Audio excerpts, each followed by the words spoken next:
Milyen tisztelt kolléga? Megkérném arra, kommentálja épp most, mivel tölti idejét.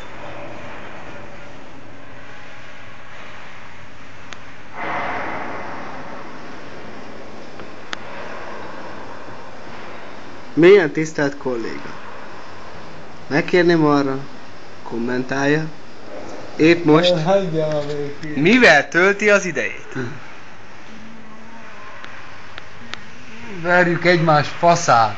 Ezzel a buzival, aki kamerázik. És ez jó nekünk? Igen, ez jó nekünk. És ez miért jó nekünk? Mert kurva nincs levegő, és nem tudunk vágni a szájba baszott géppel. Nincs levegő? Nincs levegő. Nincs levegő! Szóval nincs levegő. Nincs levegő. És az minket miben gátol? Adnám mélyen tisztelt kollégámat, aki ezt el tudja magyarázni szakszerűen. Nem levegő, nincs levegő, van. Hiszen ha nem lenne levegő, most nem tudnánk lélegezni. És mivel nem tudnék lélegezni, már nem élnék. Ergo nyomás nincs. Ha nincs nyomás, a plazmavágógép fúvószelepei nem...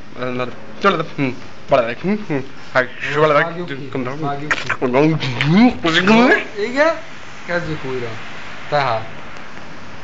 Van levegő, de lusták vagyunk, és nem dolgozunk. Köszönöm szépen, a viszontlátásra.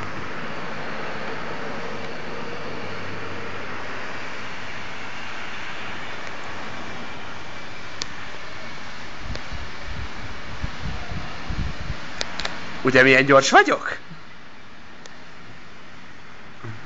Szerintem te hülye vagy, nem gyors. Nem vagyok hülye! Megyünk el valami inni. Piálni akarsz? Forró csoki. Inni akarsz, még jobbra akarsz baszni. Egy taco és egy burrito, egy butito, gordito. Menjünk, ígyunk. Csak csináljunk már valamit. Mert unatkozom.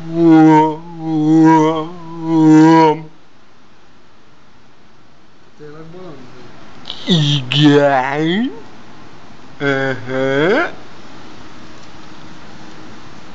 Azt látom.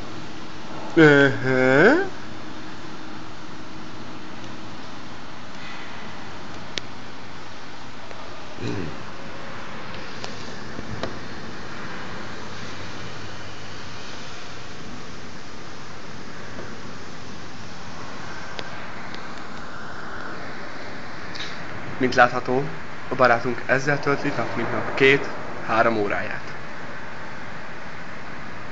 Elnézz így rám!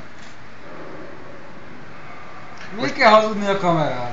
Furcsán néz és nem érti, hogy mi van. Nem érti, hogy mi van. És nem érti, hogy néha miért vagyok olyan kibaszott dühös. De én nem vagyok dühös, mert egyszerűen nem bírom felfogni, hogy mit csinálok rosszul. Rosszul csinálok.